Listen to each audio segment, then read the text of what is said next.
Amena lukai wajah sendiri, Atta Halilintar tegur sang anak, ancam di bedong. Perbuatan Amena Hana Nur Atta melukai wajahnya sendiri memicu reaksi Atta Halilintar. Suami Aurel Hermansyah tegaskan Amena agar tak lagi mencakar wajahnya sendiri. Efek dari perbuatan tersebut, akhirnya kedua jemari anak perempuan Atta Halilintar dan Aurel Hermansyah itu diamankan dengan sarung tangan.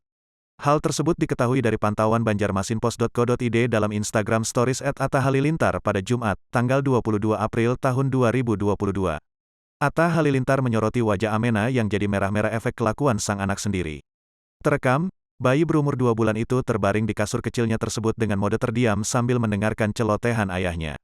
Nggak boleh, mukanya udah merah liatin, tegur Atta Halilintar. Atta Halilintar lantas memberikan peringatan kepada Amena Hana Nur Atta. Kalau di atas lagi, nyakar muka, di bedong yah, ujarnya.